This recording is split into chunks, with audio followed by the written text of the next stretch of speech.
lovely day!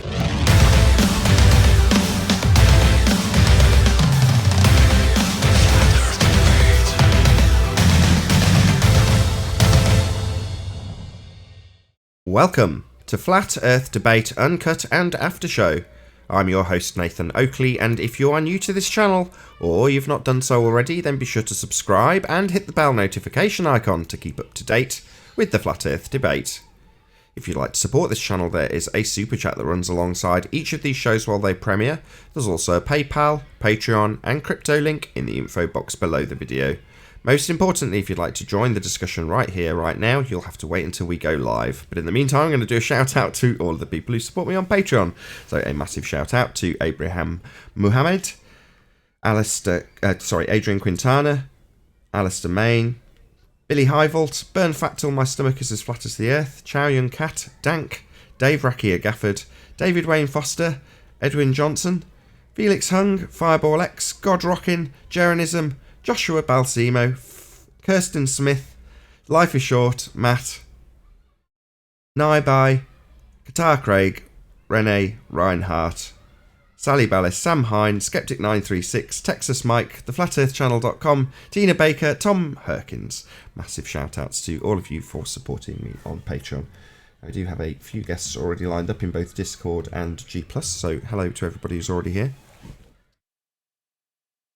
Good afternoon, Nathan. Going. Good morning. Good morning.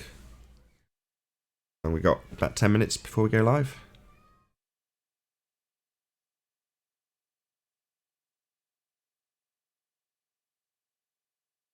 We were talking about cooking on how we use olive oil and butter and garlic and all this wonderful stuff before we started.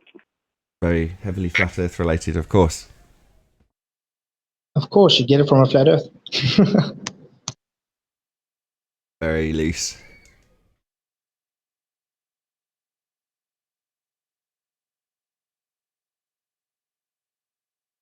So who were you arguing with, Flatsoid? That was far more interesting. No offence, Paul. There's like 5 Glovers though. Like Anyone in particular? Yeah? Anyone in particular? Let me look up their names quickly.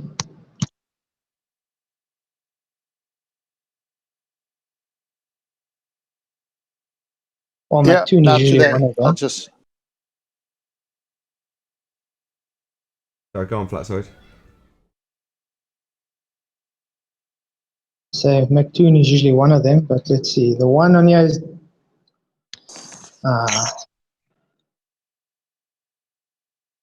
Simon RG, Sick Jason, I'm saying right, and Ryan Rhodes, and Alexander Dietz. Okay.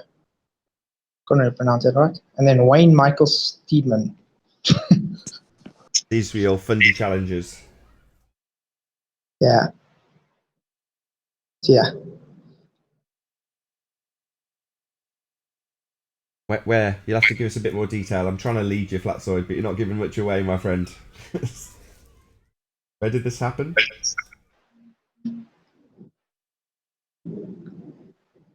Sorry, I'll get back to you now.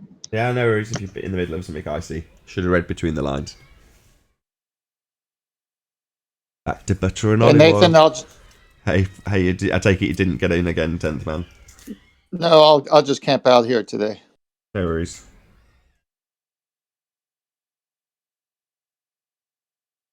Just don't get triggered, 10th man. Come on now, don't get triggered. Yeah, I can't. I just wanted to see how that feels like. Oh, the irony. You know what the irony is? What, that you don't ever get triggered? No, that after yesterday's show, all those puns about eggs, I went and opened the refrigerator and a dozen eggs fell out. Is that so? Nightmare. I kid you not, man. It fell out. 8 of them broke. It was so funny. Nathan, is that airline pilot guy muted or something? Okay. No, I'm here. I'm just listening very quietly, observing you. Me? Why me? You're being watched. Observing. observing everybody. The dogs don't bite unless you provoke them, so just so you know. Is there anything specific you want to talk about, Pilot? Yeah, actually, I wanted to get your guys' opinion on the Rainy Lake observation or experiment, whatever you call it.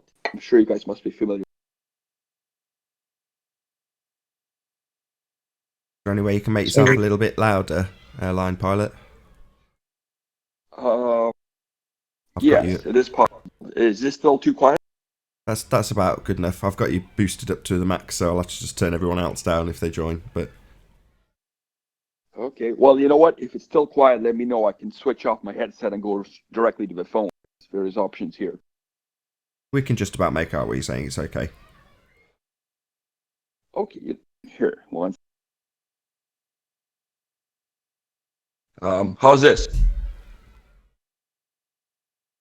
Yeah, that's good. Okay, good. Yeah, I just wanted to ask, get your opinion on the Rainy Lake observation. I'm sure you guys have heard about that, and wanted to know what your thoughts were on that. Anybody? More specific? Clearly not. We've not heard of it. You have not heard of a Rainy Lake observation? Maybe. Rainy lake, like when it's raining on a lake? That's right, when it's raining on a lake, just like that. And it was done just a few years ago out in Minnesota, Wisconsin, something like that, on a frozen over lake. They did an observation over 10 kilometers, looking for the curvature, and it's on Walter Bislin's site. So it's raining. Hang on. So it's raining, but it's raining on a frozen lake or river? The name of the lake is Rainy Lake, but it's just like rain. Yeah. Hang on. This is confusing. Is the confusing. name of the lake Rainy Lake, and it's also raining on that lake? It is Rainy Lake, but it's done in the winter, so it's snowing on the lake. Okay. I guess we're just going to get facts as we go along. So it's wintertime, it's frozen, it's snowing on a lake called Rainy Lake. No, you know what? I think that's something you guys need to research on your own, because I'm not the best. Well, what's the claim? What's the claim? What's the claim? Actually, hang on. Let me open up the claim. You don't know it? No. He's do looking know it up. it. I don't. I want to get it. I want to get it directly. I want to get it correct from them. Oh, okay. So, are you claiming that they could see 10 kilometers? That was broken up. Am I saying, so you're claiming they could see 10 kilometers?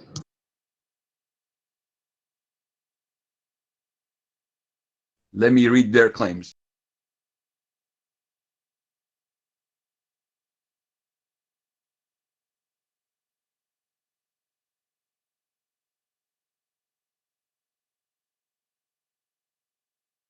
Yeah, I've just Googled the Rainy Lake experiment, and the first result is what comes up. It's on a Walter Bislin's site.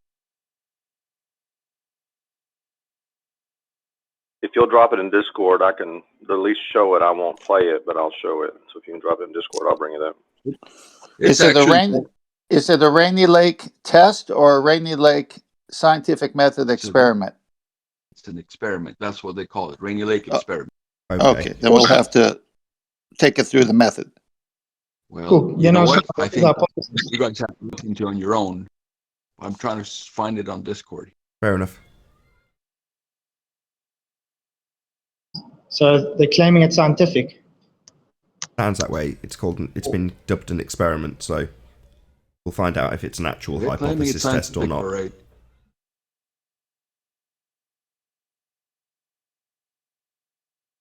Anyways, guys, I can't find where to drop it, so you'll have to Google it. The Rainy Lake experiment. Takes a while to go through because there's a lot of data. Couldn't. In Discord, you go to the live stream chat right above the live stream. Just click on that, and then you can drop it in there. Aha. Okay.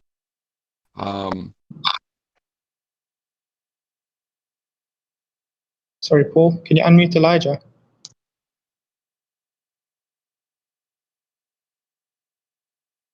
Done. Hey, Elijah.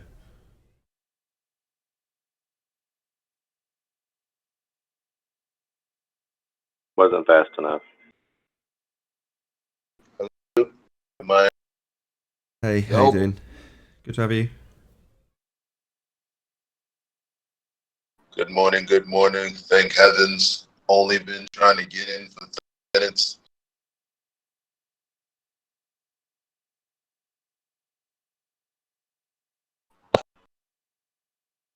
I just posted that Rainy Lake experiment link. Thank you.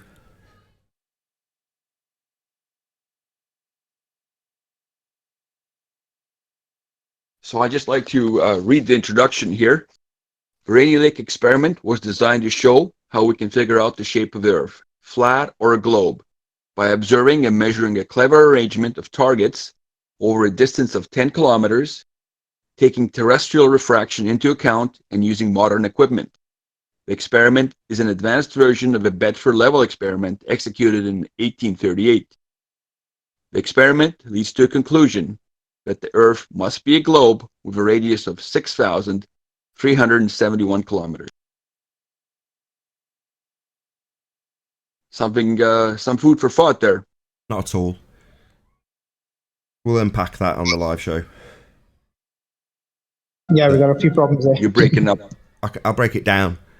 So they're assuming terrestrial refraction, which is to say that they're using 7/6R. So they're automatically utilising the radius value that they're trying to prove in this quasi-experiment. Their dependent variable is the man-made equipment itself, not a phenomena that occurs in nature. So far, I've not been given an independent variable beyond the presupposition, utilised within 7/6R, that they're going to be... Have you taken 2 hours to read this paper? My bad. I was unpacking it when you spoke. Sorry, was there a reason why you just interrupted me?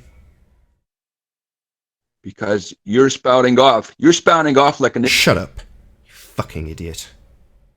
It assumes R.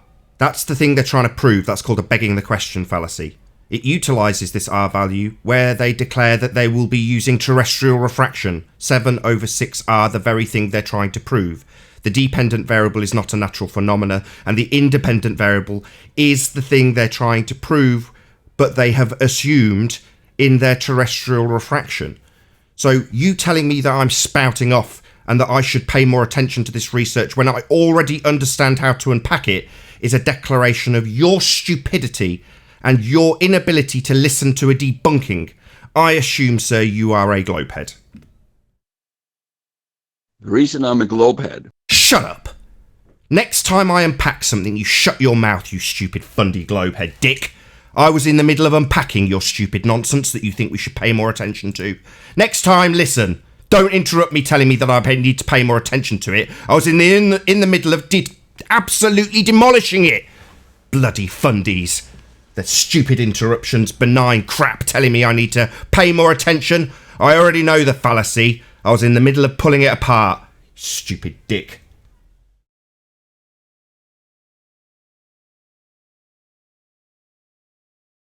Oh, what a day! What a lovely day!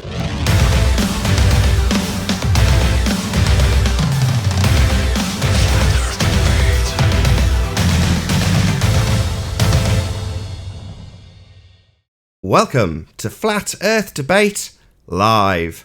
I'm your host Nathan Oakley, and if you are new to this channel, or you've not done so already, then be sure to subscribe and hit the bell notification icon to keep up to date with the Flat Earth Debate. If you'd like to support this channel, there is a super chat that runs alongside each of these shows while they are live. There's also a PayPal, Patreon and crypto link in the info box below this video. Most importantly, if you'd like to join the discussion, simply mute the page you are currently watching, then click the link in the info box below this video to join the panel and express your views on the nature of Earth. If you do join, please don't swear. If you do, you'll be ejected, and if you are, please don't try to rejoin the stream using sock accounts. You'll be warmly welcome back on the next stream. Please also share the show on social media.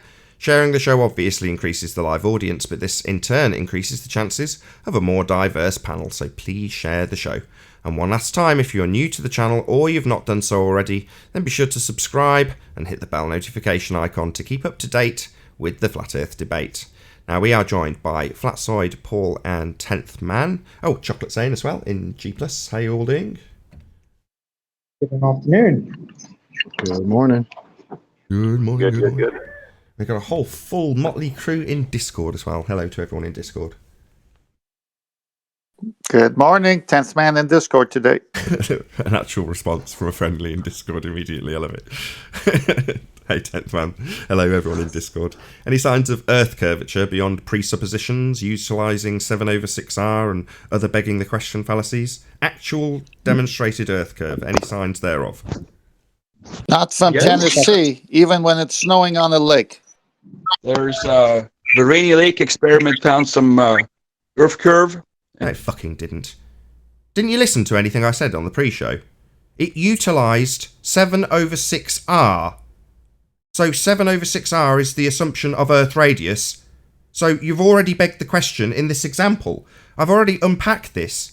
While I was in the middle of unpacking it, you told me I should stop, quote, spouting off. I think you should take the time to read the paper. I think you should take the time to listen to my rebuttal. It's not an experiment. The dependent variable is man-made equipment being set up. The independent variable is a begging the question fallacy. Maybe you'd like to address my unpacking of this complete garbage. Rather than telling me I need to look at it closer, when I already know precisely what it's claiming, why it's not scientific, and how it begs the question. Are you going to address that? I like to address the fact that I introduced you to a study or an observation or an experiment, whatever you want to call it. It's not an experiment. It's not what I'm calling it, you fundy dick. You are calling it an experiment, and it isn't. Are you going to respond to that, or say whatever you want to call it? No, what you've called it is wrong. I'm just passing on what they call it. I don't care that you're just the messenger. It's not an experiment. You're going to address that? I'm not going to address anything. I'm just... Well, then why are you here? So you can spout off without rebuttal? So you're just here to spout off without any rebuttal? Something else I'd like to mention. So are you just going to spout your nonsense and ignore all rebuttal? Are you, as you projected onto me, just here to spout off? I don't want to hear a new claim when I've rebutted your first claim, and you're not addressing my rebuttal. Not on to the next.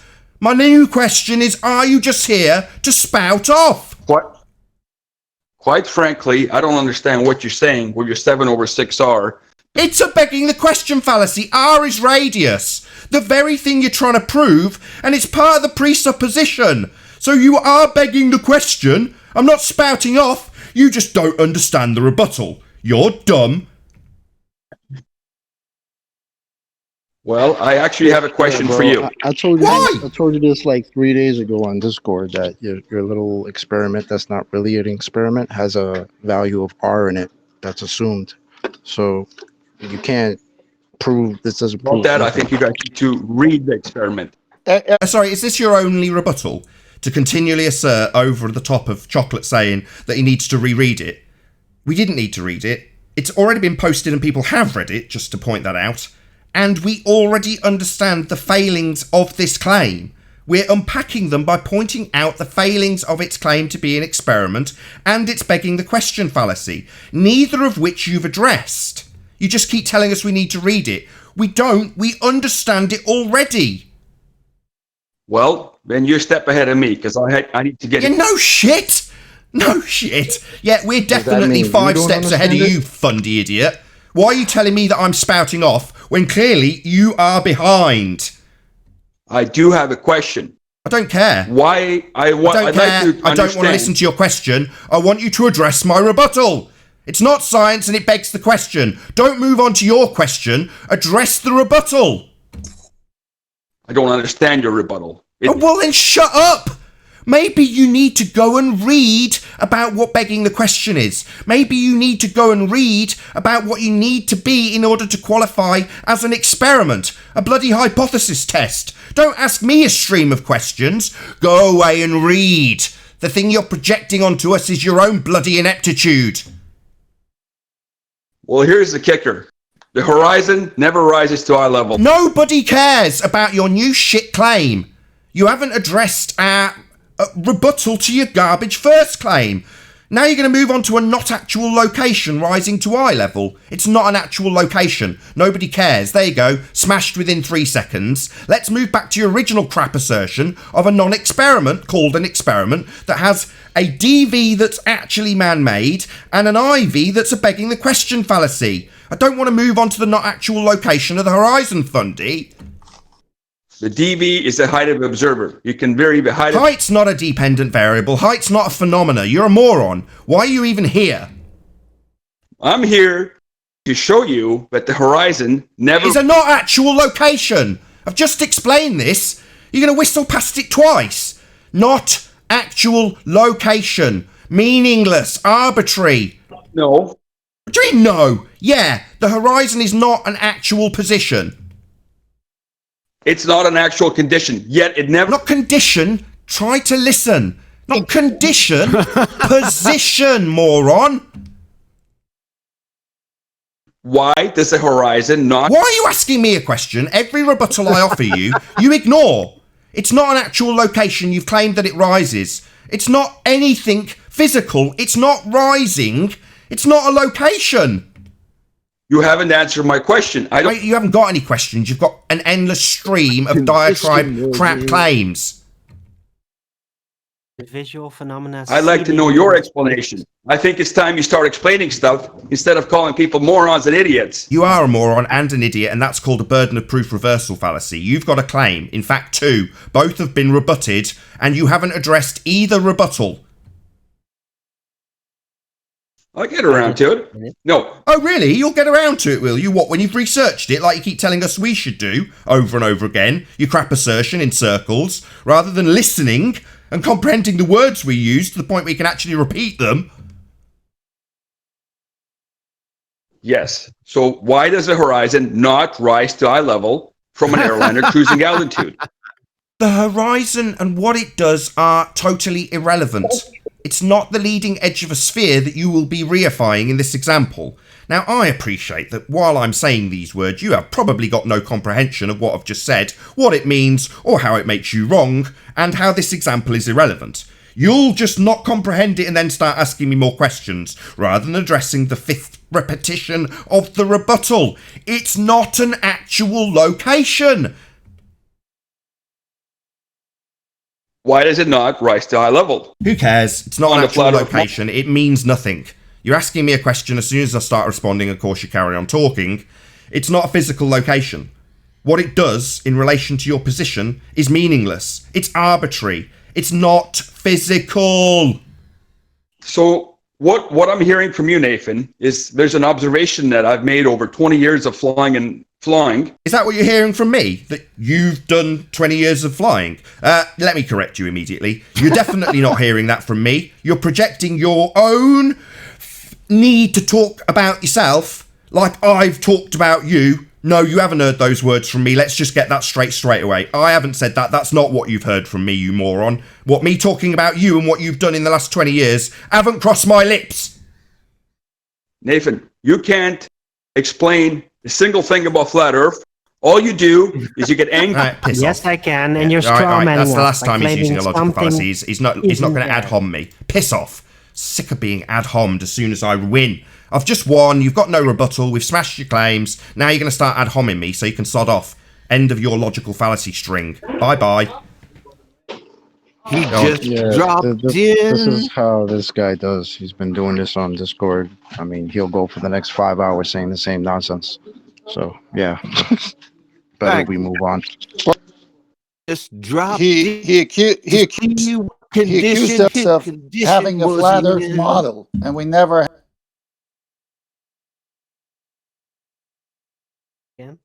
Oh, you cut off halfway through your sentence, 10th man. I said, yeah, okay. I said he accused us of having a flat Earth model. We never said we live on a model or have a model. It was worse than that. He was making presumptions about the straw man model that are just ludicrous. And nobody that even prescribes to that model claims that it's their derived conclusion that has nothing to do with anything.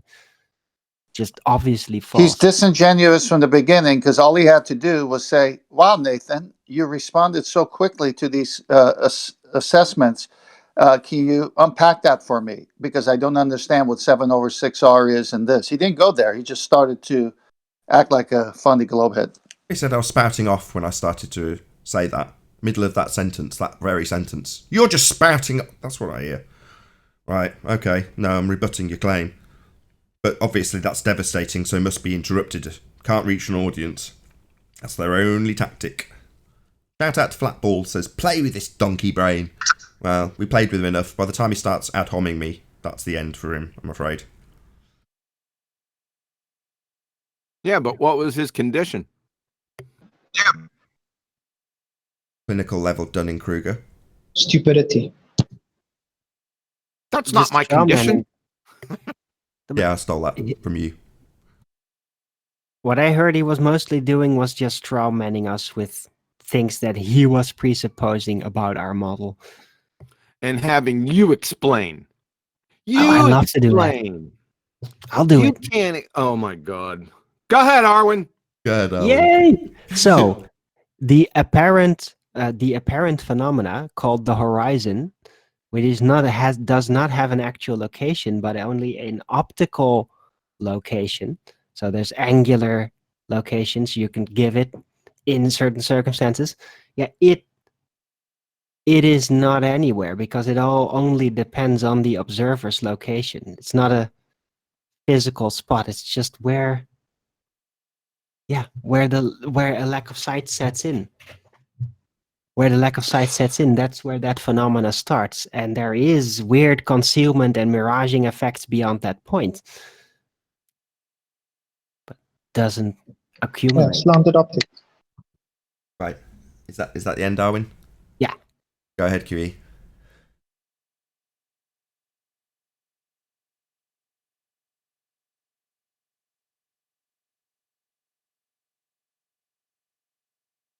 Well, I'll fill in the gap. The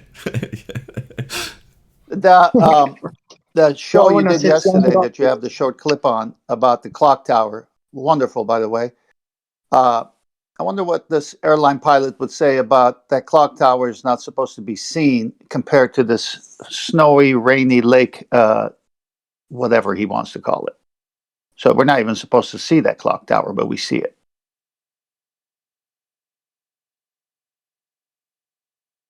Yeah, they deny it or claim it was a hologram. Let's hear it. I want to hear it. To be honest, I don't even think he'd understand that point.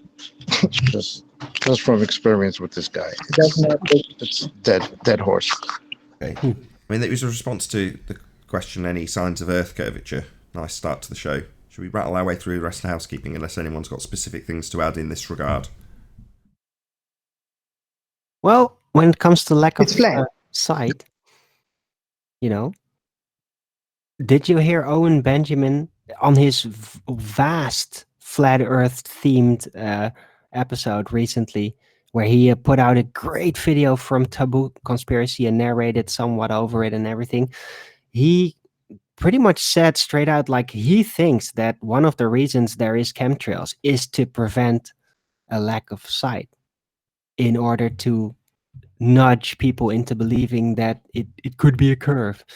That is part of why it is there. Not the sole reason, but part. What do you think?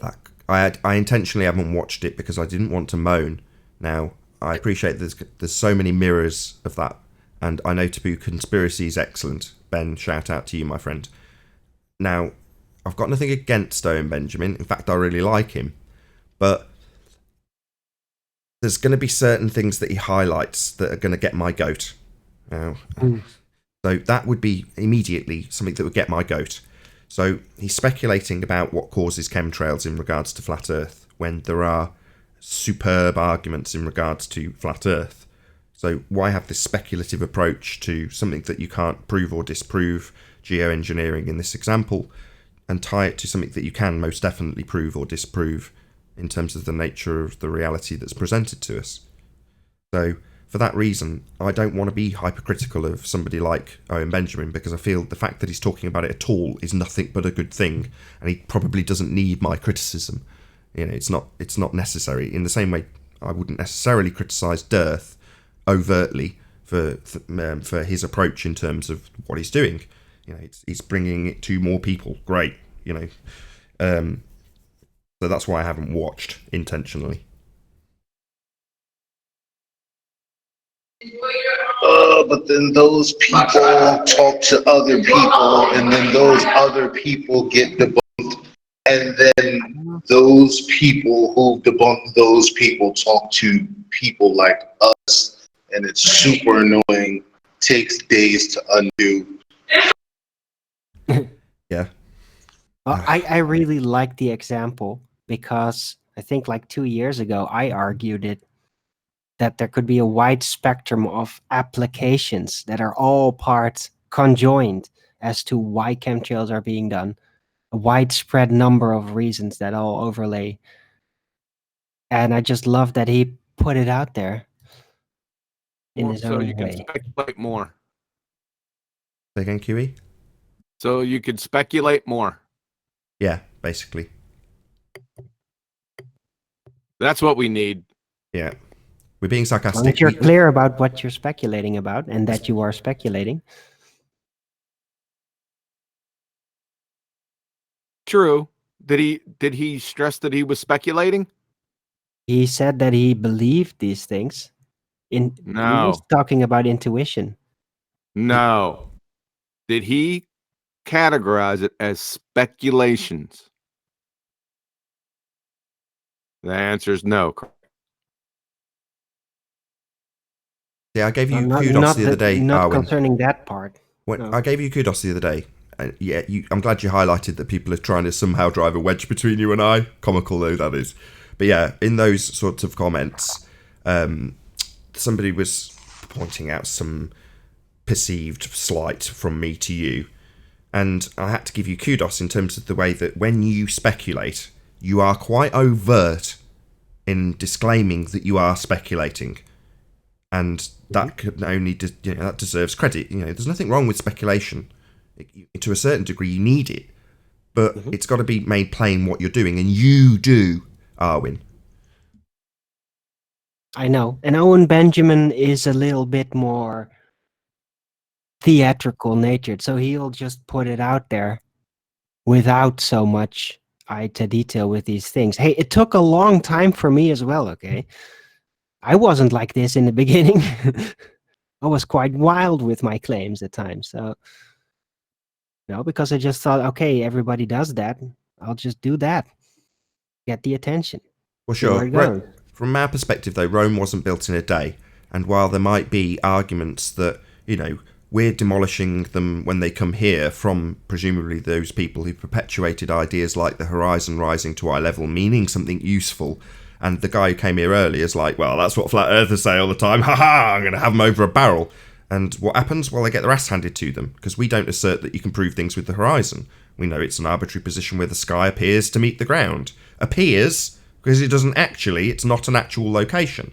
But when people come here with that straw man, it may very well be because they've been given the impression that all flat earthers are going to argue from that standpoint, because it's a heavily perpetuated meme in this arena. The flat earthers think that that's a useful arguing point.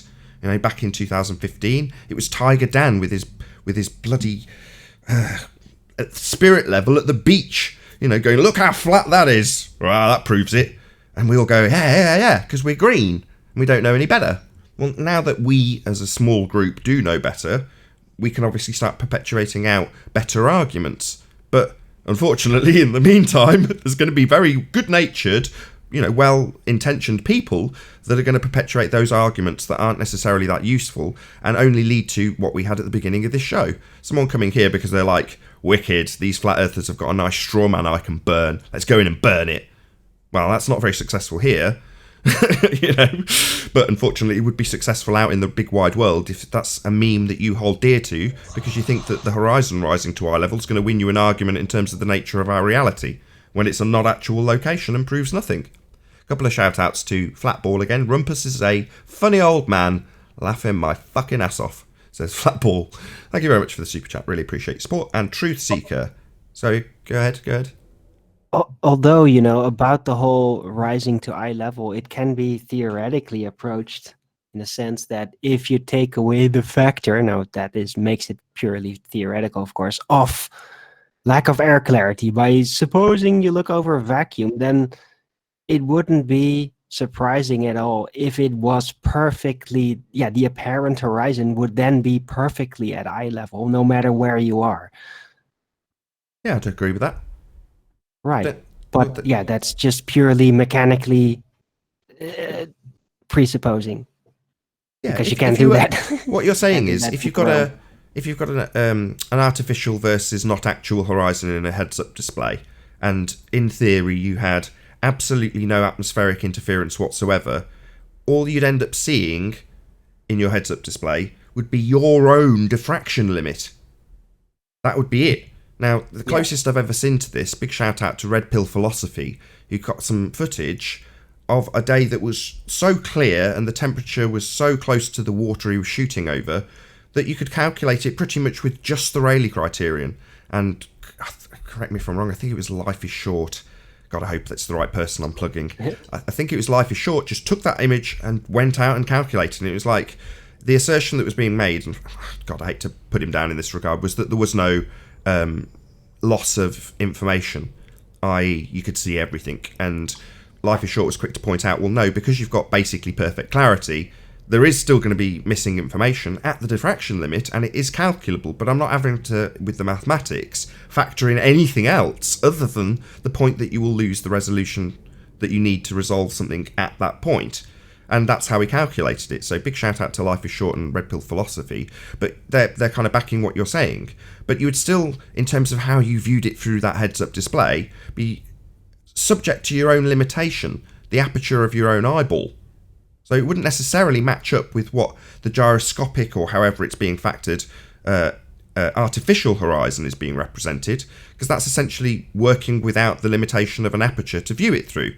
So they still might not match up. Anyway, that was a bit bloody drawn out. Just for your bloody theory that's not scientific, Arwin. Yeah. Keeps you going, doesn't it? Yeah, it's wonderful. Well, hold on, everyone, hold on. Hold on. This was QE's point. So it's finally conclusion time. So QE was saying, well, no, if it's not being demonstrated to be speculative, that's the thing that we would have a gripe with, right, QE? Hopefully I've led you back to make your own conclusion. Yeah, that was correct. There's nothing wrong with speculation in some cases. In most cases, you need it. However, if you're speculating, you need to couch it as speculation and more than one time. This is speculation. It's speculation. Keep on saying speculation. Make sure it's clear. So shout out to Truthseek, who says, out of the flat earth closet, Owen Benjamin. Yeah, right on. In other words, it's receiving praise that he's at least on board, if you want to. I hate using that sort of terminology about community and spit. But anyway, the fact that we've got somebody of Owen Benjamin's public persona, or that however you define him in that regard, that he's well known, then that's nothing but a good thing as far as someone like Truthseeker is prepared to super chat to say exactly that. It's a good thing. And as though it's obviously come into this arena, I can't remember who brought this subject up, but I don't want to be critical of him. I was going to say that even more so than him talking about the chemtrails, and I didn't see that one, but I did happen to see him talking about the video that this Mitchell from Australia guy he did with the coin, and I mean, he was all over that, and I thought that was awesome because it's a freaking great example of something being able to disappear bottom up, completely out of view. And he focused on that pretty hard in the one that I saw. So, yeah. Good. Yeah, it was at the start of the video. Very good part. Like, the whole thing is really quality. Was that the same video? Yeah, it is in there with the Owen Benjamin stream. It's very long, but it just shows me that own Yeah, Benjamin's I only saw really a highlight. latching Yeah. on to the details. Yeah, he's completely shitting on the globe all over it. I think I know that video. So if it's the video he used, one where a dude's got a camera and he's changing the aperture size to force the coin into the diffraction limit and disappear bottom up, and then he just shows the entirety of the coin. It's over a table, so it's not on the floor, right? Am I thinking of the? Is that the video? Yeah, that's the one. See, that I can get right behind because that's a smashing video. So, you know, Well, great. it's in That's there. made me feel a lot better. So if that's the kind of thing he's talking about, then brilliant. Kudos, Oh yeah. That's the one I thought Harlan was going to talk about. I didn't even know he'd talk about the chemtrails. That's silly to me. Yeah. But this video, yeah, definitely. Yeah, it was also in there, but it's basically just me picking it out arbitrarily, because the whole video from today was just so compact with real concentrated videos of things that we've been dealing with on the debates, and it just goes to show that he's really studied up on the material, that he knows what to actually put out. Well, that makes me feel a lot better. It's like when I first came to the show, I was using 2015 argument. Now I'm using current, concise, precise arguments. So I've seen the change in my life of the way I argue points. So now when I'm with my fellow flat earthers here in California, they bring up these things that I was bringing up when I first came on, the 2015 arguments. And I said, wait a minute, before you go there, let me tell you how to make that more concise. I've been on this show called Nathan Oakley, and this is an argument. Let me show you the 7 housekeeping questions. And then I just go through it one by one. And I could see their eyeballs rolling over their head. They don't understand some of the points I'm making because they're still stuck in all of this speculation and what I see and what I don't see. And I said, look, let's just go with how things work. Is it science or is it a test or an observation? If it's the scientific method, then you need to DVIV, and here's how you do it, and this is how you break it down. And so we're just making everything more concise. All the own Benjamins of the world, they're going to get there eventually, just like I got there, because it's just a better way to argue the point. You do a great job, man, but you need to.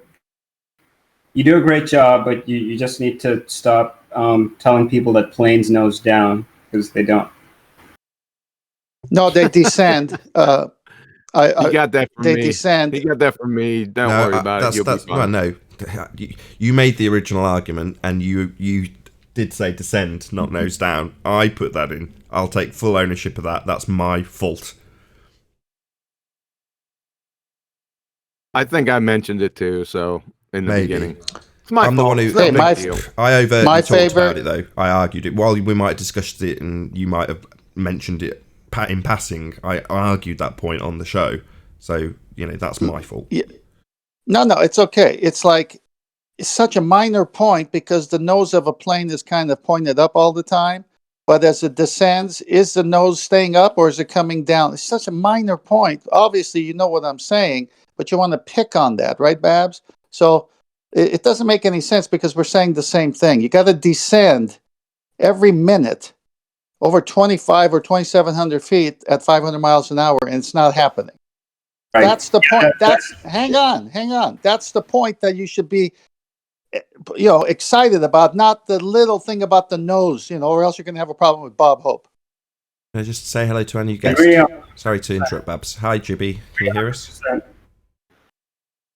Yes. Can you hear me? Loud and clear. Very nice to have you.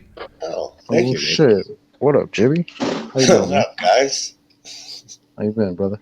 Hello. Pretty good. I just came by to, hopefully polish up my vernacular on Flat Earth with you fine people here. No problem. You guys are cutting edge. We'll take you through the lexicon. Thanks. So a crayon muncher. No, I'm only kidding.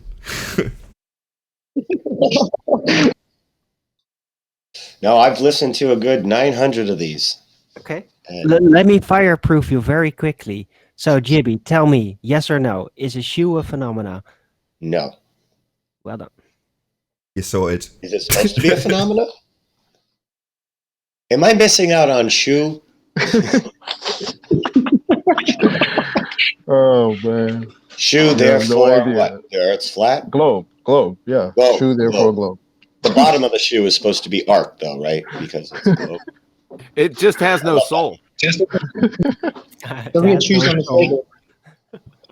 Actually, it does have a soul because it's a shoe. Okay, let's get this back on track. So, Babs is saying that in an argument we put forth, which is this: if you're flying an aeroplane and you're flying on a globe, in order to go around the presupposed drop, you've got to descend in altitude. Obviously, you're going around a curve. Whereas when I put that argument forward, I said nose down as opposed to descend. Now, the way the plane sheds its height isn't necessarily to dip in altitude and enter into a nosedive, which is how it sounds when I phrased it that way. The point of the argument is that it would have to descend around that drop. So the fact that it isn't descending is debunking any notion that there is any drop. Exactly. The point that I was making to Tent and to everyone else is that, sure, that argument would work on regular people, but I'm not referring to regular people. I'm referring to the zealot globers, because they like to nitpick. So whatever mistake you make, they're going to nitpick the crap out of it.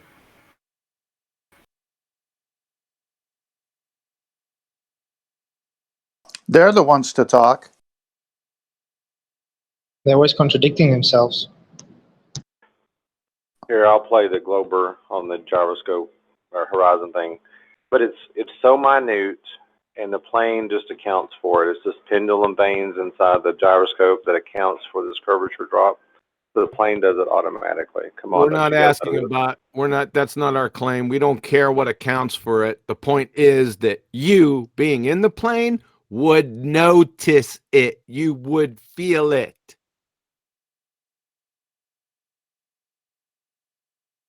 But it's our sensory input, John. We just wouldn't feel it. Come on, don't you know? Come on. Oh, hey, You and know John, better than don't that. forget, so would the gyroscope. Yeah, correct. How many feet is it supposed to descend? I think someone mentioned it last time. I just can't remember. 2,777 feet at 500 miles per hour. Now, if your speed adjusts, you have to figure out the drop because it changed the distance or unit time. Yeah, that's a huge drop. You definitely notice that. Yeah, and that's one of the... I was interviewed yesterday by Robin and Roxanne, shout out to them, and I regaled my story that I've regaled 100 times about the thoughts that flashed through my mind when I heard Matt Powerland utter the words flat earth, but not in ridicule.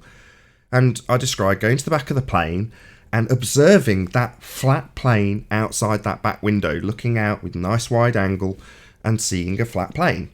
Well, the assertion that you're dropping at how many feet was it again? Sorry, my memory. 2,777 feet at 500 miles an hour. Yeah, I'm going to assert that would be visually obvious in the topography and most definitely felt physically as you dropped around that presupposition of an Earth curve that you're not seeing and you're not feeling, but what you are seeing is a completely flat expanse every single time you fly. Or at least that's what went through my mind when this notion first came to me. I'm like, yeah, all I ever thought of was about how uncurvy it was when I was flying all those years ago as a rep. No, it's not curving. I wish I could go higher to see it curving were the thoughts that went through my mind. So when someone says it just isn't curving, you're like, yeah, that's exactly what I experienced. Did I experience us dropping in that plane? No. You're flying level and looking out over a plane. It's just that simple. In a plane. Where's the Globe Funding airline pilot now? He says he was a pilot, and he would be lying to us if he argued this point, and yet he wanted to talk about snowing on a lake. And one of my first pilots when he converted over to flat Earth was the high altitude balloon footage. You know, the dog cam footage we've probably all seen. That got me thinking, like, well, we should start seeing something at 100,000 feet, shouldn't we? And I actually asked the question, and nobody that I asked could answer that question. So it's kind of fun. Just want to weigh in on the airplanes dropping their nose. I think I'm gonna have some information on that. Go ahead. Hello. And we're waiting for your information. Share your pain. Oh, my balls. Did you just drop in to show us what your condition was in? Over. Yeah. Yeah. Oh, yeah. Is it a little early for White Russians? Shout out to the Big Lebowski. That's a racial. Already off track. That's a. Sorry. That's Hold on. racialism. Everyone, hold on. This is already off the rails. Unbelievable. So, to get it back on the rails, we've had an assertion about you making a declaration in regards to flights nosing down. Do you want to make that claim or declaration or debunking or whatever it may be? Who made the claim? You did. You. I made a whole video on that on my channel. No, it's just a bit of a shit show in here. I made a whole video on that in my channel. Do airplanes dip for nose as they fly around the globe? And No. In a nutshell, it's a very interesting condition because the airplane is always flying level to gravity. But as you fly around the globe, it's the gravity which is changing, and the airplane always stays level to gravity. So they fly level to gravity, but they curve around the globe. Wrap your mind around that. It's interesting, isn't it, how they make you presuppose something to work in a certain way and then try to just close that bridge with the actual observed reality for you to suspend your disbelief over. Yeah. How does a plane fly level to the bending of a conceptual medium? Wouldn't that be like a board on a ball? How does that happen, airline guy? You just flesh out your questions a little bit more. You need to make it a little bit simpler for me. Okay, just chocolate, please. Yeah, can you define gravity for us? No, that's not my job. You claimed I it. fly airplanes. You do it. I'm not a physicist. I don't know, You claimed it. You Wait. support it. So you're not a physicist, but you claim to be a pilot, and you claim that you fly planes level to something called gravity, but you can't explain what gravity is? You know that makes no sense, right? Well, I'm just telling you what happens. The airplane flies level to gravity. If the gravity shifts backwards as you fly around the globe, the airplane will establish a new level. I made a video about it. I explained it very clearly. Of course, if you want to go around a curved surface, you do have to dip your nose. But the question is, do you guys know what rate you would have to dip your nose at? Over a minute or over an hour? Getting stuck on gravity. What is it exactly? Just chocolate's asked that. Guys, so just chocolate, please. Don't ask me what gravity is. Ask a physicist. I'm an airline pilot. I'm talking about dipping the nose. You claimed or not. Yeah, but you see what the problem is, pilot guy, that you're saying that you can fly planes level to something that you can't define. That's ridiculous. Well, I have a question there for whoever's talking. So if I'm up in my airplane, I hold a bottle of water, can of Coke, or a glass of Coke. How is it that the glass of Coke in the airplane at 35,000 feet is the same level as the ocean below the airplane? I just want to know what mechanism that works through. What the hell? Hold on. So, Chocolate's offered you a rebuttal. This is where you and I got to before I lost my temper with you. So he's offered you a rebuttal and you moved on. You appreciate that he's pointed out that in your explanation for why this happens, you've appealed to something called gravity. And Chocolate's point was that you haven't told us what that is and what it does.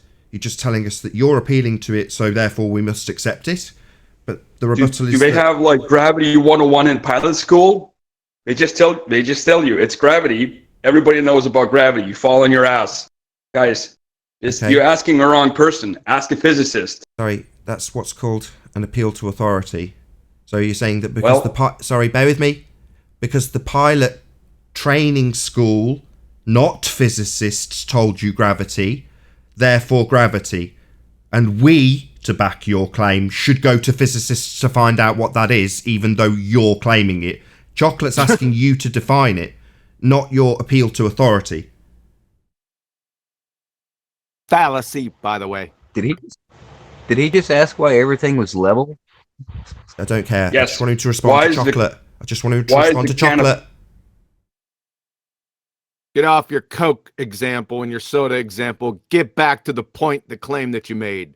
Chocolate's asked you to define gravity. I have a and question. That's a you've question used for a you, fallacy. Quantum Eraser. Why is my bottle of water level I'm at not answering your 35,000 feet? dipshit Level to question. the ocean below me. Not answering your dipshit Can you explain now?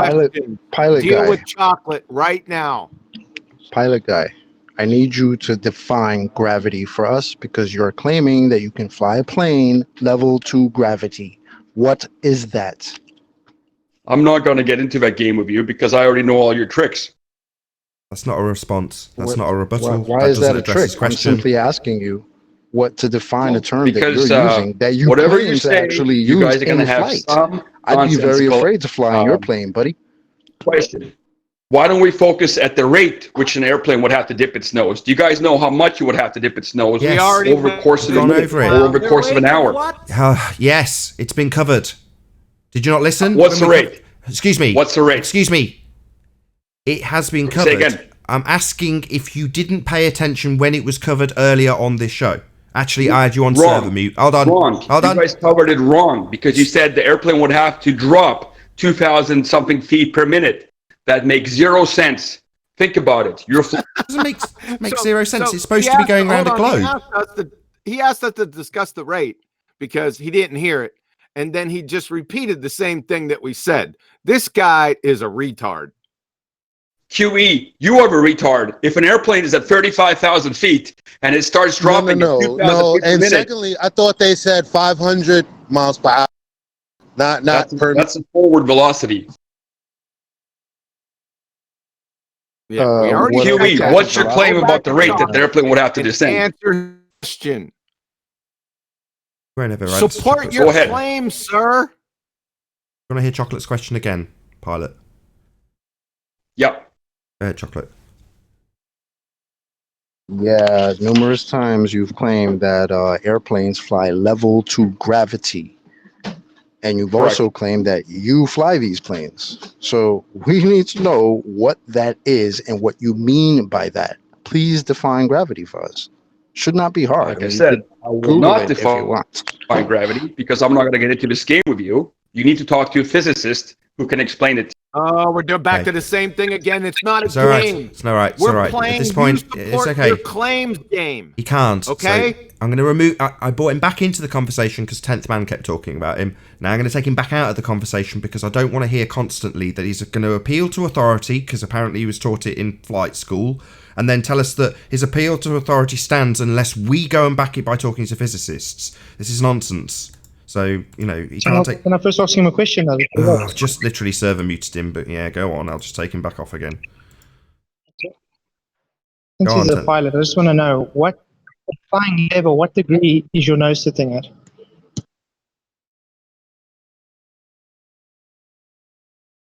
Questions, what is your nose doing if you're flying level? Yeah, what degrees is his nose inclining if he's flying level?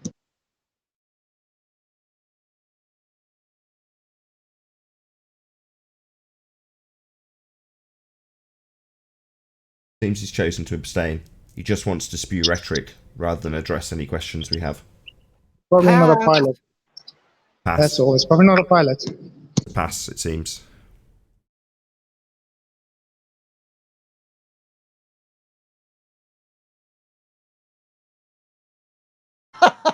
What the fuck? Direction is gravity. Gravity is the direction you fall when you're when you lose your footing. The direction you fall, that's the direction of gravity. Level Gravity is is the perpendicular to Gravity gravity. is a direction? Wow. Well, if I you would fall never down, wanna if fly you in a lose your plane with you, footing, man. you will fall in a certain direction. Whatever direction you fall in, that's the direction of gravity. North, south, east, west, Sounds and very gravity. Newtonian of you, but what if you were holding a great amount of helium balloons? Because you're gonna fall the other direction. Yep, that's right. Helium balloons point up, and with direction you fall, that points down. There you go. Gravity Why? defined. Simple. Why? Do you think that there might be an ulterior explanation other than gravity that allows you to experience falling or rising? Or is it just gravity for you? I'd like to focus on the airplane dipping its nose I asked you a question. Do you think there might be an alternative? And I chose to not answer that. Well, let me embarrass you with an easier question since you're not a physicist. Could there be an alternative explanation for why things fall or go up other than gravity? That's not my area of expertise. That's not something I care to get into. Just say you don't know, then. I don't know. Okay, fine. then you don't know and you're making claims. I'm a bit confused with your definition of what gravity. direction do you fall when you lose your footing? I'm just a bit confused. Sorry, I just need to get some clarity. You've described gravity and said that the force of up is if things are lifting, and if they're dropping, they're giving you a vector that gives you down, and that's gravity. So we've got both up described and down described, correct?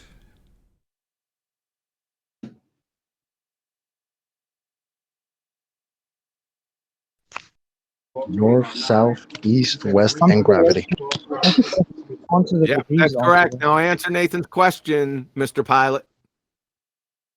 Save a question, Nathan. The Discord is breaking up. It's not a question. I'm clarifying your position because you've described both up and down. So you've said, well, if things are going up, because someone talked about helium balloons, I can't remember their exact example, but your response was to say that, well, that's going up, and up is up and down is down, and that's what gives you gravity. So you've got both up and down in your example so far, and I'm confused. No. Let me explain. The direction that the helium balloon points, that is up. The direction that you fall is down. Simple. The direction that you fall is the direction of gravity. The airplane is always perpendicular to gravity as it flies.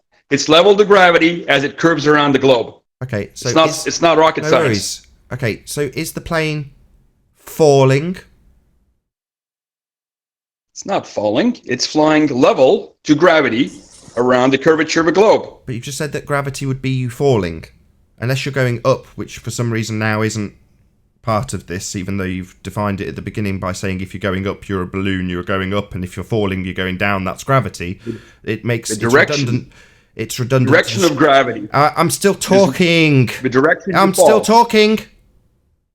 So the bit about up, that's the bit I'm hoping to get a bit of clarity on, because at this stage it seems redundant, but flies in the face of the down bit if it is redundant. If it's not redundant, please explain it. If it is redundant, it flies in the face of this down with forces of gravity. Like, it's coming through choppy. So what do you mean by redundant? The helium balloon will point up. In the opposite direction, if you drop a coin and the direction the coin falls, that is down because of gravity. What's redundant? Well, if the plane isn't falling and in fact has lift, then wouldn't it be more analogous to the balloon than something falling when it's, according to you, definitely not falling? Nathan, the reason we're talking about gravity and falling is because somebody asked me to define gravity when I said the airplane flies level. What are you on about? You've just went off on a tangent. Gone off on a tangent. Well, if you're saying the plane flies level and you're defining gravity as things falling, then where's the association? The direction of gravity is the direction things fall. Well then we can. I'm back. The direction. The direction. Yeah, I heard. Now I'm asking about the opposite direction with the balloons that have lift. Is that redundant or part of the example? My original question. You tell me. It's your example. He doesn't know what redundant means. Guys, the reason what happens, the airplane, quote, dips its nose at a rate of 7.5 degrees per hour if it's flying at normal airline or cruising speed. That works out to 1/10 of a degree per minute. Do you think you would notice a change of a 1/10 of a degree per minute? Yes. Hold on. You would notice 1/10 of a degree per minute. You couldn't. Need to get clarity on what you've now claimed. And this. Oh, he's going to talk through me again, of course. I need to get clarity on what you've just claimed. And this nonsense. Why is he continuing to talk? And this nonsense. Why are you continuing to say it's really choppy, eh? Do you need removing from the conversation? Is it just that you need to continually spew? I'm not allowed to respond? Because if so, bye-bye. If not, let me finish, It is please. really choppy. You're just talking while I'm talking. Is your position that the plane does actually nose down?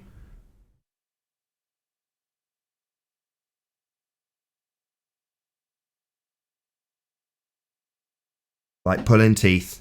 Is your position that the plane does noticeably, or not quite noticeably, but qualitatively nose down? No, There's a quantitatively. problem with Discord. It is coming in and out, so I have to draw between the lines. But my position is that the airplane is always flying level to gravity. But as you fly around the globe, the direction of gravity changes. And the airplane always stays level to that gravity. Yeah, we heard the claim. I don't need the 6th repetition of the same claim when you earlier made a statement specifically about the very small amount that the plane would nose down. I'm trying to gain clarity from you whether or not, qualitatively, there is, regardless of the amount, the plane nosing down or not. I need to gain clarity about your position. Let me explain that. On the attitude indicator, you would see the pitch of airplane change from 2.5 is level. So anything above 2.5 would be a climb. So it would change from 2.55 back to 2.5. And then it would go from 2.55 back to 2.5. So it's a continuous and incremental pitching down of a nose from 2.55 down to 2.5 in very, very tiny increments. You are a moron. That is not nosing down. That is slightly less nosing up. Did you get that? I said that's not nosing down. My question, because of your declaration, was that are you claiming the plane noses down? And you're saying no, it's slightly less up. It's either 2.5 or 2. And that's nosing down, is it? No, it's not. To 2.5. Yeah, if that's if not the pitch of a nose goes from 2.6. I'm not asking about the change. I'm asking about whether it noses down. What define nosing down? It's your definition. I'm asking for clarity about whether it noses down or not. Down would be down. Nosing down. Not less up. You complete idiot. Did you? Which part of what I explained did you not understand? I did understand it, and you're not describing the plane nosing down. Which part of what I explained did you not understand? The Discord. I do understand. It's not nosing down, like I've just explained 3 times. If it goes from 2.6 degrees nose up to 2.5 degrees nose down. It's not nose down if it's... Sorry, are you saying it does nose down now? Let's get the clarity, finally. So, it does nose down for the duration of the flight, then? If it goes from 2.6 degrees nose down to 2.5 degrees nose down, is that not... And that's what it does for the flight, is it? Nose down. It's a continuous adjustment to keep airplane level to gravity. And it's very visible. Gravity I've described this in my video. It's very visible when you look at an external fixed point, a reference point, which I like to use if I'm flying north. I like to look at Polaris. I start at the equator, and I fly north. Well, hang on. Let me explain. It's a fixed reference. I don't need your word salad. I just need you to confirm whether or not... Why am I being rumpused? I just need you to confirm whether or not it's nosing down or just a little bit less up. It's a continuous adjustment of the nose to stay level. Oh, I'll ask again, then I'll kick you out. You obfuscating dick. Is it nosing down or is it nosing slightly less up?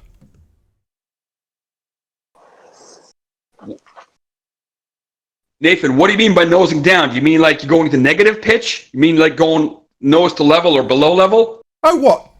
Negative pitch being nose down? Why would it nose down? It's trying to... Because it's your claim that it does! Gravity. Because it's your claim that it does nose down. You've just spent 10 minutes in double speak word salad explaining how reducing the pitch slightly when it's nosing up is actually nosing down. And now you're saying, why would it ever nose down? Well, because it's supposed to be on a bloody sphere, shedding altitude as it goes around a curve, you double-speaking fundy. You really don't understand the subtlety. Ah, did you hear that little chuckle in his voice, ladies and gentlemen? That was when he knew he was rumbled. I detected that little chuckle. Now you're fucked, mate. I'd like to explain. I don't care, you've already explained, it's not nosing down. Now, regardless if it noses down or reduces in altitude, it must if it's on a globe. You haven't defined this gravity, this special pleading, appeal to authority from your flight training, where actually we must back this bullshit claim by talking to physicists on your behalf for your claim. That's gone completely out the window, disregarded and left without rebuttal from you. Now we're on to this nose down claim that's just double speak because it doesn't nose down. Did you say losing altitude? I'd like to present my case of flying from equator to the North Pole. As I start on the equator, the North Star Polaris will be on the horizon. Every hour I fly north, the Polaris will rise 7.5 degrees, about 1/10 of a degree per minute. And that is because the nose of airplane is pitching down. That's not possible. We've just gone through this. It's not. How much double speak are you going to subject us to here? So because a star moves, my pitch that's up is actually down. Why has Polaris risen? Don't ask me about what your example does. Right, just because a star moves doesn't mean that a pitch that's actually up 2 to 2.5 degrees has suddenly become down because you're watching a star move. Well, are you drunk? Are you drunk? What's your explanation? Why has Polaris risen 7.5 degrees in the first? Who does this guy fly for?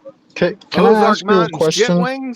Airline guy, have you ever actually used Polaris to do any of this navigating? Absolutely. I've used Polaris and I used Sun, and I've used it in several different directions, flying north, south, and what happens is as we fly into the sunset, you can fly into the sunset for hours. We're talking about 4 or 5 hour sunset, because over the course of that 4 hours, you keep pitching the nose down 7.5 degrees per hour, and hence raising the sun 7.5 degrees in your windshield.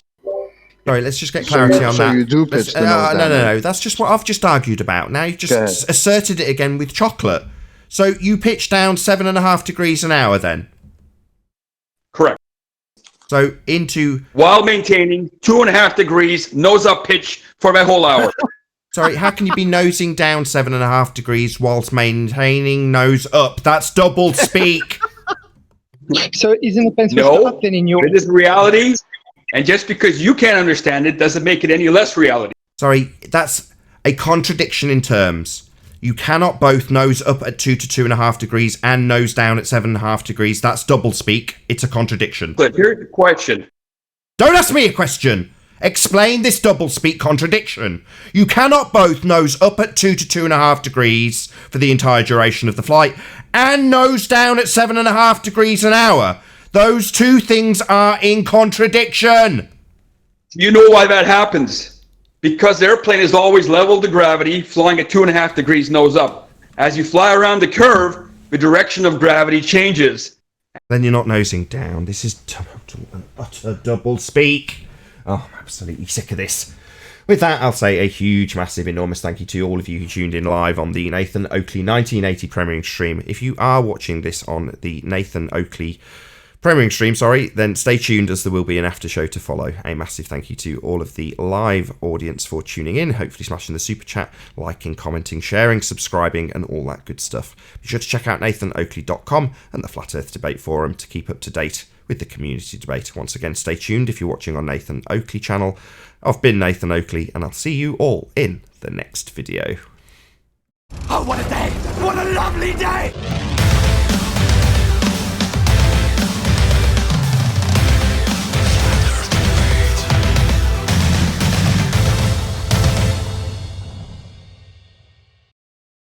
Forward and backward at the same time. I fly around the globe, it changes. Do you realize what you're saying? You're saying the direction of gravity changes. That's impossible, dude. Why is it impossible? Gravity's You in can't one even define direction. gravity. I don't even know what gravity So, is. hang on a sec. We're whistling past the graveyard. Is gravity the You're an same idiot. direction in North America as it is in Australia? You're a demonstrated idiot. Level sir. to ground. Then wouldn't Polaris be an apparent position, not a true position as well? Wouldn't it fall into that Yes. category? Yes. And would you be observing Polaris in the daytime? From the equator. Going in south, you're going to see Polaris. QE. Hey, While how about the flying airplane into the descending sunset. at 2,000 feet per minute? What an idiot. This guy, get a load of this guy. Oh, it'd be descending at 2,000 feet per minute. No, you idiot. You're flying level at a pressure altitude. If you start descending... That's proving it's flat. You'd need to descend at that rate to descend around the presupposed drop that we measure when we're told how much things have dropped behind an Earth curve when we're using the Earth curve calculator. It's supposed to be dropping. Those buildings have dropped. Yeah, well, the plane's supposed to be following the line of that building on a drop. So yeah, absolutely must drop, and your assertion that it doesn't just proves it's flat. And wouldn't that reduce everybody's weight on the airplane if they are doing a constant fall like it does on the ISS? Yeah, the pitch is changing at 0.1 of a degree per minute. You think that would change your weight? Technically, it actually does change your weight. I think you can fly westbound or eastbound. Around the globe and float. They're not floating because of 0 G. They're floating because they're falling. What's weight? Well, I was going to ask him a question about that degree. Put that in that's a degree. Put that in actual like feet per second, or put that in that terms for me, would you please? Let me explain that. Feet per second, 0, because you're staying at a specific pressure altitude. With degrees, 7.5 degrees per hour, 1/10 of a degree per minute. Feet per second is 0 because you're level at a pressure altitude. Oh, staying level at altitude. Interesting. But Pressure. at the same time, you're pitching down and pitching up at the same time around a curve. At what rate are you pitching down? Is that chocolate? 7.5. Wouldn't you need to 7.5. 7.5. 7.5 according to you. Is that correct? Or are you nosing Per up hour. at 2 to 2.5 degrees? Which one Per is hour. it? Which one is it? 7 point. Nathan, get your facts straight. Focus. Pilot. To the pilot on panel. Is there a pilot He on just panel? asked. Hell yeah. How there much is it? He's just asked how much it's nosing down. I've said according to you 7.5 degrees. That's what he's just told us.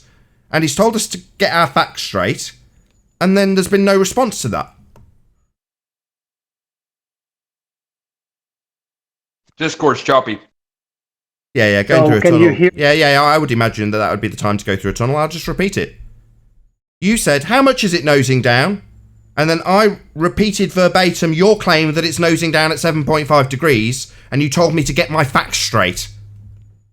No, because you're throwing in 2.5 degrees pitch, which is a pitch you hold the fly.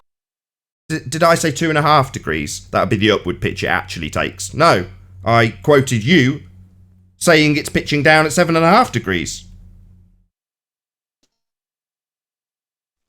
Just ask me a question if you don't understand. I have a question. I wouldn't ask you. So what kind of what type your of air aircraft pressure- do you fly? Do you pilot? Airline category aircraft. Airliner. What is the airliner brand that you're? What is Does it the make a aircraft difference? type? What's the difference? No, I'm asking about the aircraft type that you fly. Mattel. Okay. And do you fly often? Yep. So when was the last time you flew? A few days ago. Okay, fair enough. And what was the route you took? You can't North, remember? South. First I went south, then I came north. South? What place did you go to? Hey, actually, here's something interesting. I went from eastern seaboard of the United States of America down to Orlando. Okay. So when you're maintaining an attitude instrument flying to keep the aircraft level with the instrument flight, right? So what would be a cross check that you do? Just get to your question. That's my question. What would be your cross check? What's the cross check? You want to know about the selective radial scan? Attitude? No. Attitude? Yes. Altimeter? Airspeed? Okay. Heading? Attitude? So on and so forth. And what would be the emphasis? Level flight in a straight line around the curvature of the globe. Would that be the emphasis? So hold on. Are you sure you understood my question? Hold on. I got a contradiction. Yeah, what's your question? Hold on. I got a contradiction. You just said level and around a globe. Those two things are in contradiction. So, which one is it? The level is always the direction you drop a penny. Sorry, down is always the direction you drop a penny. Level is perpendicular to down. As you fly around the globe, the direction of down changes, hence the direction of level changes. That's another So contradiction. it's always level flight. Sorry. But yet it curves around the globe. Level isn't curve. So we're still at the same contradiction. You're saying that you're flying around a curve, but staying level. Well, that's a contradiction. Well, you have to wrap your mind around it. That's your problem. It's not my problem. The contradiction's with your actual process of flying level and your misapprehension based on your training that level means curved. No, this isn't a problem with my cognition. It's you and your double-speak rhetoric that's literally just declared that you believe that flying level means flying curved. It doesn't. Level is level. It's level to gravity. Level to gravity that you can't define, been told in flight training, but have referred to a physicist for us to go and back what it actually is. What's gravity? What's your question? What's gravity? What's your question? What's gravity? Because you haven't given us a definition. Let's do this properly, because so far you've given us balloons going up and vectors going down and things being dropped. That's not gravity. You don't know what gravity is. So I don't want to hear a repetition of what you told us already. I want you to say, I don't know what gravity is, because you don't. Just Google Einsteinian gravity. Whatever Einstein came up with, that's gravity. I'll tell you then. Do you not know what that is? Do you not know? Because I'll educate. Excuse me, pilot. Google Newtonian gravity. Whatever they say, that's gravity. Pilot. I've already done that. Would you like me to now educate you? Say, please tell me, the ignorant one, that would be you, what Einsteinian gravity is, and I'll tell you if you declare your ignorance in this regard. I've already done that which you have requested, sir. I do not want to hear it from you. So why are you telling me to Google search it? So we can fail to continue this conversation?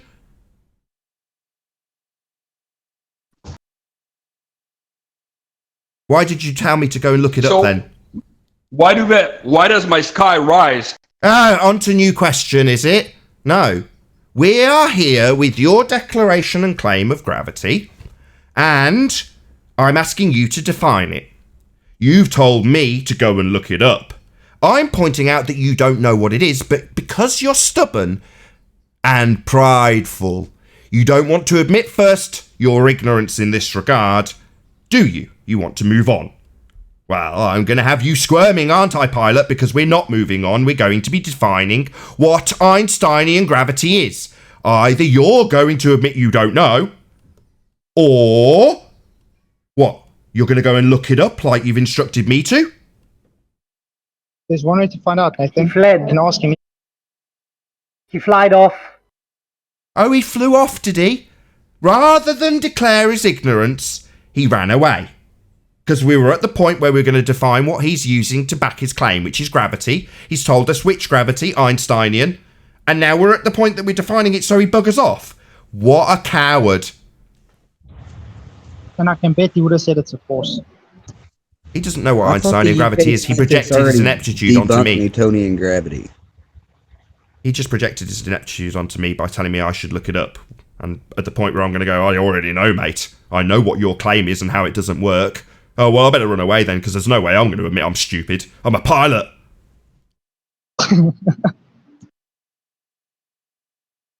Respect the hat. Nah, I'm good. Well, he was a flight risk to begin with. Well, if he's a pilot, then they're bringing out very dumb pilots these days. He says Google Einsteinian, that's what I believe. Then he says Google Newtonian, that's what I believe. And those two don't. And what? It's the Cavendish mechanism, I think, if I'm correct, 50 millionth. So there is no force in gravity. It's a very weak force. So how's he able to even say these things? He doesn't know his own rhetoric. Like with most globeheads, the guys come along and go, look, I'm a pilot. I'm smarter than these idiots. I can easily win these arguments. And then when he uses gravity and appeals to authority, because that's what he was trained, he's been given a bit of doublespeak. But I don't know who it was that was holding him to task on Discord. Great job. He's like, well, what do you actually scan? I can't remember what you used the word, but essentially the scan is like the process of looking through all the instrumentations with a focus on the most priority and keeping up with a constant scan so you don't lose track of what the plane's actually doing. And that's what they're trained to do continually. They're doing it all the way through the flight. Well, when it comes to the nitty-gritty of what he's actually scanning for, he's scanning to keep it level.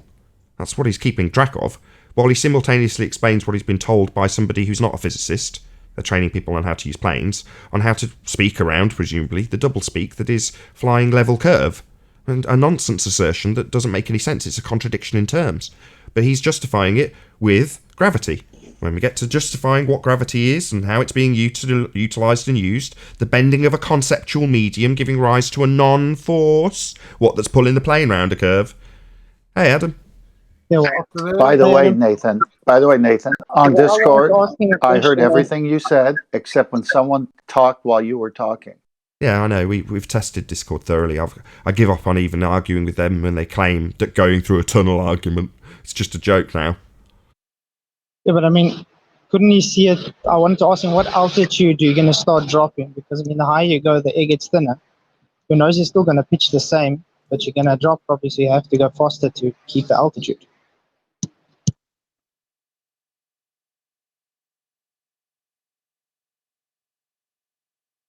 I wonder, does the ISS keep its nose up or down? Which one?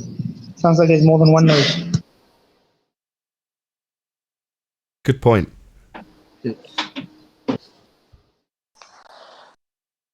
When you're driving in the car towards a destination and the destination is small, and as you get closer it gets bigger, that's obvious. And he's saying he flies and the North Star is lower on the horizon, but as he goes towards the direction of the north, it seems to rise higher. How does that prove a curved Earth? You're just moving more underneath it as you go towards it. And did you realize he was like, it's got 4-hour sunset, so he was actually just showing the sun goes out of view.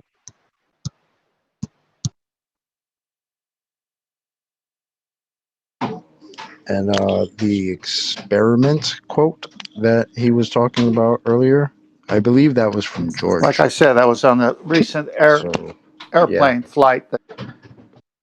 Oh, the not scientific experiment. Well, it's not an experiment, but yeah, it's still from George.